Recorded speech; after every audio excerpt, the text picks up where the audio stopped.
In Metro, you do see a lot of people playing a Candy Crush on their smartphones. You're watching France 24 live from Paris. So we're going to move over to our Media Watch, joined by James Creedon. We start with a battle of images playing out online regarding the conflict in Central African Republic. Explain. That's right. Well, this is the Huffington Post, the French edition, have picked up on this in the last 24 hours. They're pointing out, as you would expect, that the French Foreign Ministry and the French Army are putting forward certain images of what's going on in the Central African Republic and neglecting to emphasise other images. It's called, I suppose, PR communications, and the army that has most been, I suppose, criticised in some senses or noted for those activities is the Israeli army in its various conflicts in the last number of years, in 2012 and in 2008 in particular, where at IDF spokesperson expertly puts forward the Israeli side of the story in terms of images, tweets, etc. Some would call it propaganda, others would call it, I suppose, putting forward your own side of the story. And what you're seeing on the French diplomatic Twitter account is something quite similar. Now, the Huffington Post have drawn attention to many of these images. For example, here you can see French army nurses looking after the wounded in Central African Republic. This is an image taken by the AFP news agency, and it's an image you're much less likely to find on the Twitter news or the Twitter feed of France Diplomatie.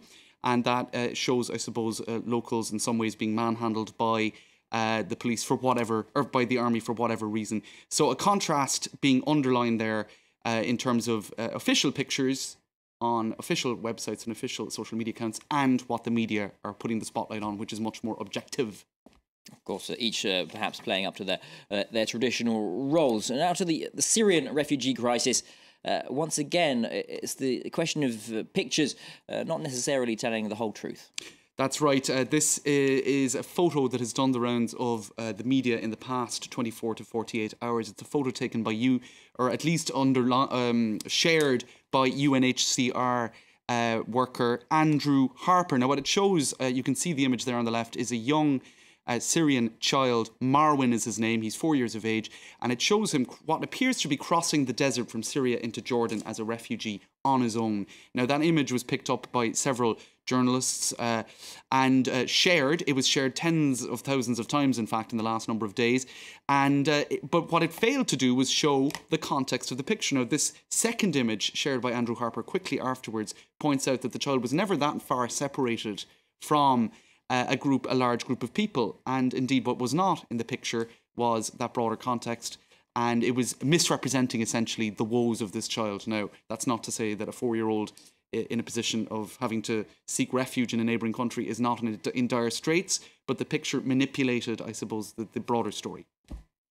And actually, just very quickly, it does remind us a little bit of this image that also was doing the rounds of social media in the past month or so. This was an image taken on the 3rd of January.